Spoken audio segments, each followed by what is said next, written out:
Mummy जी, एक घर में दो बहू रह सकती है तो दो माएँ क्यों नहीं। ईश्वर किसी को ऐसी विपत्ति ना दे। बताओ, इसलिए लोग कहते हैं एक बेटा होना बहुत ज़रूरी है। अरे कल को खुदा ना खास्ता अगर पति नहीं रहा तो बेटा तो सहारा बनेगा। बेचारी हमारी बड़ी समधन पूरी दुनिया में अकेली हो गई। उन्हें क्या मालूम था इतनी जल्दी पति का साथ छूट जाएगा। अब करे भी तो क्या करे, इतने बड़े शहर में अकेले जीवन बिताना पड़ेगा। आशा जी अपने पति किशोर बाबू से कह रही थी। किशोर बाबू बोले, भाग्यवान, विपत्ति दरवाज़ा खटखटा कर नहीं आती। दोनों दंपत्ति ने कितने धूमधाम से 4 साल पहले बेटी को विदा किया, और जब हमारा पोता बबलू हुआ तो ढोल बाजे के साथ उसका स्वागत किया था। यहाँ तक कि हमारे सगे संबंधियों को भी बुलाया। वो हमेशा हमारे हर सुख दुख में सबसे आगे रहते थे। मुझे याद है वो कहते थे, अब तो हम ही से उनका परिवार है। आशा जी मुंह बनाते हुए बोली, सुनो जी, हमने कुछ कम किया था। तीज त्योहार में फल और मिठाई हमेशा भेज देते थे। अरे बेटी के पिता थे, ये सब करना तो उनका फर्ज था। मानती हूँ वो हमें अपना परिवार मानते थे। अब देखिए, बहू पिछले 1 महीने से मायके में है। अब इससे ज़्यादा हम उनके लिए क्या कर सकते हैं। आशा जी का बड़ा बेटा मुकेश दफ्तर के लिए निकलने लगा। तभी उधर से उनकी छोटी बहू नैना खाने का डिब्बा लेकर आई और बोली, भैया ये आपके खाने का डब्बा। मुकेश बोला, मेरी वजह से 15 दिन से तुम्हें भी परेशानी हो रही है। नैना बोली, भैया ये कैसी बातें कर रहे हैं, मुझे तो इस घर में आए हुए 6 महीने ही हुए हैं, और भाभी पूरे परिवार के लिए कितने साल से ये सब कर रही है। मेरा भी तो कुछ फर्ज बनता है। यह कहकर नैना वहाँ से चली गई। आशा जी मुकेश से बोली, मुकेश अभी 15 दिन हुए हैं, इसलिए छोटी बहू कुछ नहीं कह रही है। ऐसा ना हो कि उसकी जिम्मेदारियां बढ़ जाए और दूसरे काम मुझसे करवाने लगे। महीने से ऊपर हो गया है। नेहा बड़ी बहू को पिता के जाने का शोक कब तक मनाती रहेगी। एक जिम्मेदारी को निभाने के चक्कर में अपनी दूसरी जिम्मेदारी भूल गई है। मुकेश बोला, माँ आप ये देखिए, एक पत्नी और बहू बनी, एक साथ एक बेटी भी है। उस घर में नेहा के सिवा मम्मी जी का ख्याल रखने वाला कोई नहीं है। अभी तो बैंक का भी सारा काम उसे ही करना पड़ता होगा। फिर भी मैं उससे बात करूँगा, कोई ना कोई उपाय तो निकालना ही होगा ताकि वहाँ और यहाँ की परेशानी का कुछ हल निकल सके। इतना कहकर मुकेश दफ्तर चला गया। शाम में नैना को नेहा का फ़ोन आया। सबका हाल चाल पूछी और वहाँ की परिस्थितियों के बारे में बतलाई। नेहा रो रही थी। वो बोली, नैना मैं क्या करूँ, मम्मी को यहाँ अकेले कैसे छोड़ दूँ। नींद में वो बड़बड़ाती रहती है और पापा के कमरे में जाकर उन्हें ढूंढती है। और कल तो बैंक में अचानक से बेहोश हो गई। डॉक्टर कहते हैं उन्हें अकेला नहीं छोड़ना। मेरी वजह से तुम्हें भी परेशानी उठानी पड़ रही है।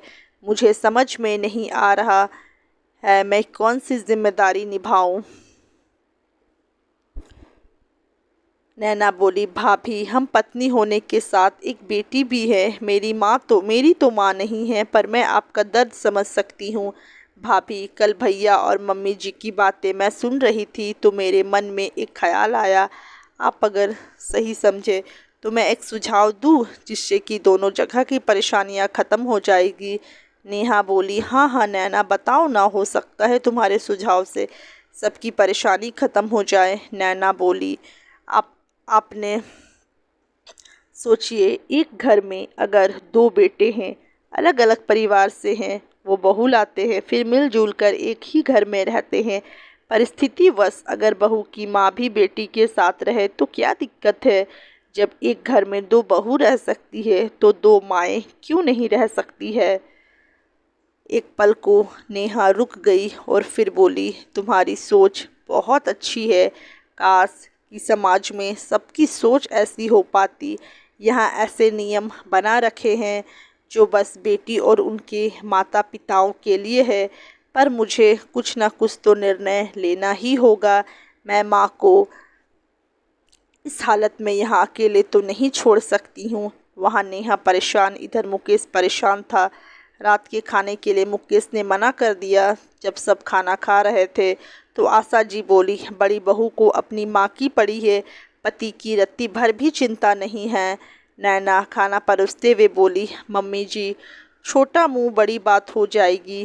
भैया खुद को संभालने लायक है, परंतु भाभी की माँ अभी इस हालत में नहीं है कि वो अकेली रह सके। आशा जी बोली, रहने दो बहू, अपनी जेठानी की ज़्यादा तरफदारी मत करो। ये दिक्कत तो अब साथ रहेगा तो क्या वो जीवन भर वहाँ रहेगी?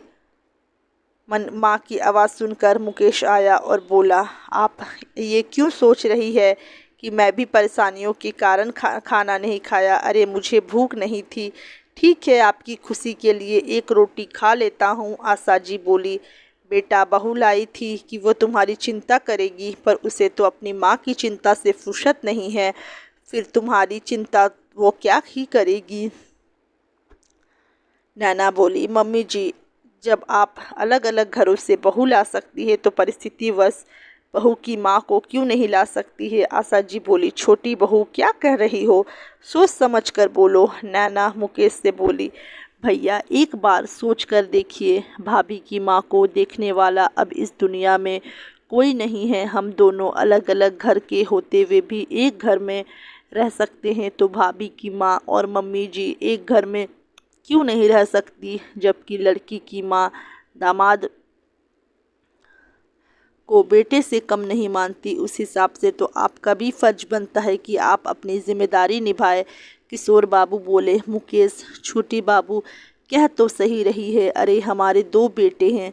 जिस घर में 4 बेटे होते हैं, 4 परिवारों से 4 तरह की बहू आती है, और एक ही परिवार में रहती है तो एक घर में 2 माएँ तो रह सकती है। आशा जी बोली, ये आप कैसी बातें कर रहे हैं? समाज में लोग क्या कहेंगे? आशा जी का तो छोटा बेटा नितेश बोला, माँ, जब परिवार पर विपत्ति आती है तो समाज के लोग नहीं, अपने सगे संबंधी ही साथ देते हैं। आप तो भैया भाभी को धर्म संकट में डाल रही है। उधर भाभी बेटी होने का फर्ज निभाएगी तो पत्नी और बहू होने का फर्ज नहीं निभा पाएगी। तो क्या इन दोनों को जीवन भर इसी तरह अकेले देखना चाहती हैं?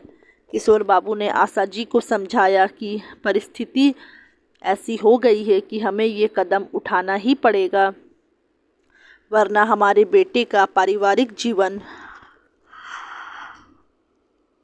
बिखर के रह जाएगा। सोचो, तुम्हारा पोता तुमसे दूर है, कल को वो तुमसे सवाल करेगा कि दादी, मेरी नानी की जगह अगर आप होती तो क्या तब भी मेरी माँ आपको छोड़ देती? फिर क्या जवाब दोगी? सबने मिलकर आशा जी को समझाया।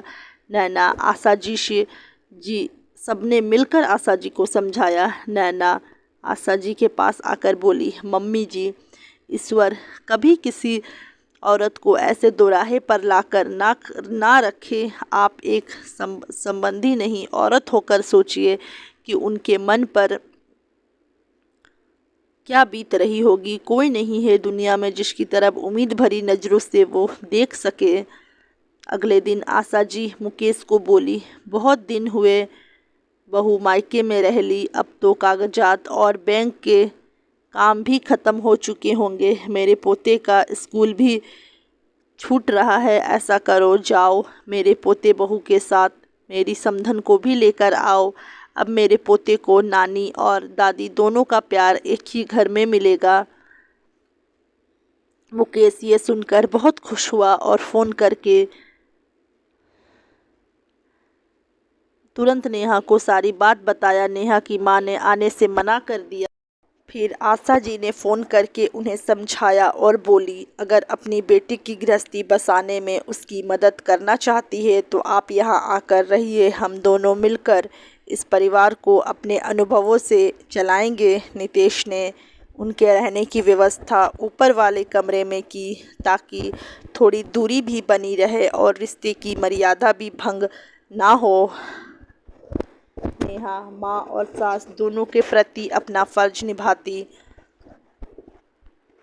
क्योंकि उसे देवरानी के रूप में एक ही घर में बहन का प्यार और साथ मिला। नैना की माँ नहीं थी तो उसे अब सास के साथ माँ का भी प्यार ससुराल में मिल रहा था और पूरा घर खुशी से रहता था। दोस्तों, ईश्वर ना करे किसी माँ के साथ ऐसी परिस्थिति आए कि उसे अपनी बेटी के ससुराल में रहना पड़े। परंतु अगर कभी परिस्थिति ऐसी आए तो क्या दामाद या समधियों का फर्ज नहीं बनता कि वो भी अपनी जिम्मेदारियों को आगे बढ़कर निभाए, ताकि अकेली बेटी को ऐसी परिस्थितियों से ना गुजरना पड़े। तो दोस्तों, अगर आप लोग को ये कहानी अच्छी लगी होगी तो प्लीज़ हमारे वीडियो को लाइक करें और चैनल पर अगर नए हो तो चैनल को सब्सक्राइब करना बिल्कुल भी ना भूलें। धन्यवाद।